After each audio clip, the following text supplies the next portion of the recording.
Boker Tov. On a vu la dernière fois que d'après le Shulchan Aruch, d'après le Ben Ish Chai aussi, quelle pensée on doit avoir quand on dit le nom de Dieu. Le problème est que ces pensées sont longues et le nom de Dieu à dire il est court. Et comment agir? Alors, le meilleur moyen d'agir, c'est tant qu'on n'a pas fini le mot, avoir pensé toutes ces pensées.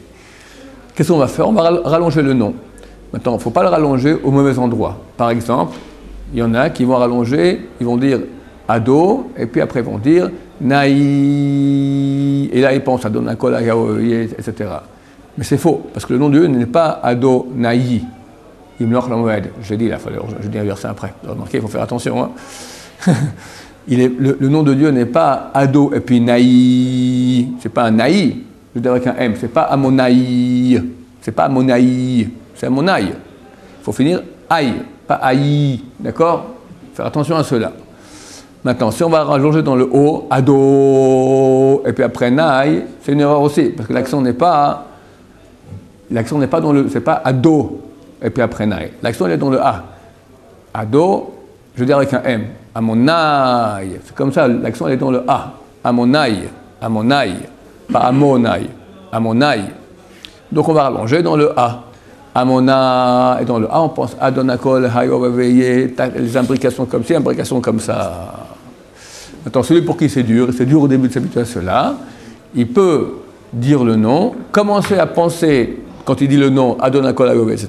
Et une fois qu'il a fini, continuer en silence, penser aussi le reste des intentions dans ce sens-là. C'est très bien de faire cela. Comme je dis, l'essentiel, penser, maître de tout. Ensuite, celui qui peut faire comme Shulchan Aruch, rajouter Ayovaviye qui était et sera. Et pour les pros, rajouter 2 imbrications, comme on a vu. Pour compliquer un peu le travail, je vous rappelle en passant que quand on dit Amen aussi, il est bien de penser l'imbrication des 2 noms. L'imbrication des 2 noms vaut la valeur numérique du mot Amen. Amen, c'est 91. Le mot Ado, en valeur numérique, vaut 65. Le mot Yud Kevavke vaut 26. Les 2 ensemble, ça fait 91. Gématria du mot Amen. Donc c'est bien quand on dit Amen, de penser l'imbrication Yud, Aleph, Hey, Dalet, Vav, Nun, Hey, et puis Yud. Ça, c'est quand on répond Amen à une bracha. Quand on répond Amen à un Kaddish, l'imbrication, elle est à l'envers. Comment à l'envers? C'est-à-dire qu'on ne va pas commencer par le Yud, de Yud Kevavke, mais par le Aleph de Adnout. Ça fera Aleph, Yud, Dalet, Hey, Nun, Vav, Yud, et puis Hey. Barat Hashem. Ça, ce sont les intentions kabbalistiques dont parle le Ben Ish Chai. L'intention du mot Amen, il faut aussi la savoir, elle est soit Amen, c'est-à-dire que ce soit ainsi soit-il, Ken Yiratzon en hébreu, qu'il soit ainsi, ou bien Emet, c'est vrai.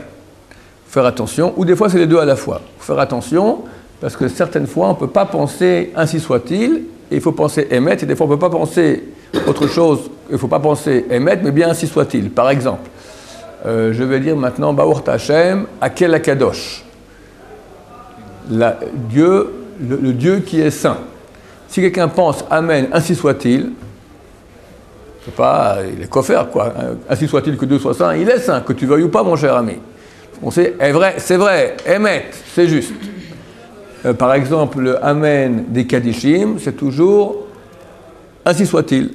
Yesh Mei Rabba, que son nom grand soit sanctifié, etc. Amen, ainsi soit-il. Donc faire attention à cela aussi, on en reparlera plus tard quand on fera les cours sur le Amen. Il est écrit que Gadol Aoneh Yoter Menam Varer, plus grand celui qui répond Amen que celui qui fait la bracha. Le secret de cela explique le Ben Ish Chai, que quand quelqu'un fait une bracha, il prononce le nom de Dieu. Ado. Il pense peut-être aussi Yud Kevavke, mais il dit que Ado. Par contre, quand la personne répond Amen, dans l'Amen, elle inclut les 2 noms. Parce que la valeur numérique du mot Amen, c'est les 2 noms à la fois. Donc, plus grand celui qui répond Amen que celui qui fait la bracha. Ça veut dire qu'on a le droit de dire Amen. Amen et Thomas, c'est celui qui dit Amen, orphelin. Chas Shalom, ses enfants seront orphelins. Chas Shalom. On dit quelque chose, on dit Amen. Ah, ça va?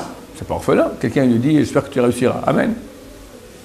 C'est sympa. Amen pour rigoler, non. Le mot Amen, c'est un mot saint. Et je vous dis, celui qui dit Amen orphelin, chas v'shalom, ses enfants seront orphelins. Vers Hachem, nous vivrons tous et nos enfants aussi. Baruch Adonai, l'Olam, Amen ve Amen.